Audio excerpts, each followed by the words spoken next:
आपके साथ रीशु चौधरी। भागलपुर पुलिस की कार्यशैली से नाराज दो भाई अपनी बहन के हत्यारे की गिरफ्तारी की मांग को लेकर भागलपुर डीआईजी विवेकानंद के कार्यालय कार्यकाल में आवेदन देकर न्याय का गुहार लगाई। मृतका के भाई ने कहा कि उनकी बहन भागलपुर में रहकर कंपटीशन की तैयारी करती थी। इसी दौरान बाईपास थाना क्षेत्र में रहने वाले रजनीश कुमार दास से संपर्क हुआ और रजनीश ने कंपटीशन तैयारी करने में सहयोग करने की बात कही। जब दोनों में नजदीकियां बढ़ी तो पता नहीं चला मेरी बहन को प्रेम हो गया और दोनों ने मंदिर में जाकर शादी कर ली। जब रेनू ससुराल गई तब उसे पता चला कि रजनीश की पहले शादी हो चुकी है और उसके बच्चे भी हैं।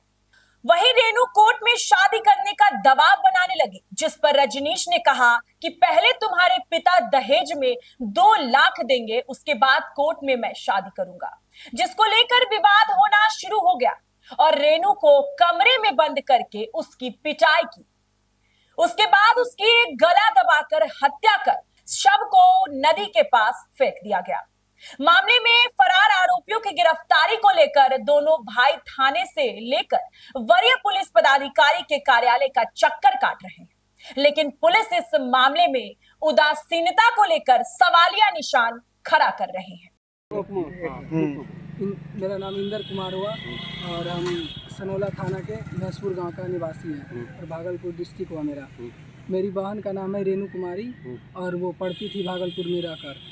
और रजनीश जो है, रजनीश कुमार दास जो है, जिसका घर है कारामपुर और थाना क्षेत्र आता है बाईपास थाना, और वो भागलपुर में मेरी दीदी पढ़ती थी और रजनीश कुमार से किसी तरह से उसे मतलब कि मेल मिलाप हुआ और मतलब कि एक दूसरे को जानने लगा और जानते जानते एक दूसरे से लव किया और लव किया। फिर उसके बाद एक दूसरे को मतलब कि ज़्यादा पहचान जान में आया और फिर रजनीश जो है ना, मेरी दीदी को हमेशा झांसा देने लगा कि तुमको बाहर भेजेंगे पढ़ने के लिए, दिल्ली भेजेंगे, तुम मुझसे शादी कर लो।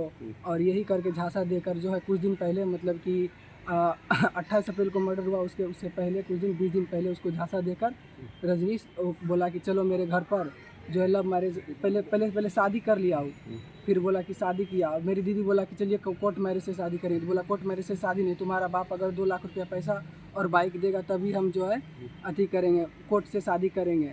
तो दीदी बोला कि पैसा तो नहीं है मेरे पास, लेकिन अभी ऐसे शादी कर लेते हैं। तो वो दोनों रजनीश बलजोबरी उससे शादी करवा लिया और घर पर लेकर गया। घर पर ले जाने के बाद मेरी दीदी वहाँ कुछ दिन रही और कुछ दिन रहने के बाद मेरी दीदी को पता चला कि रजनीश का पहले से शादीशुदा था और उसका बच्चा भी था। जब उसकी वाइफ वहाँ पर आई तो डेली मेरी दीदी को टॉर्चर करने लगा और मारने लगा। जब मेरी दीदी बोली कि हम नहीं रहेंगे ऐसे वैसे, तो बलजोबरी उसको घर में रूम में बंद करके रखा और मोबाइल फ़ोन भी ले लिया, सारा कुछ ले लिया, ना हम लोगों से बात करने दिया।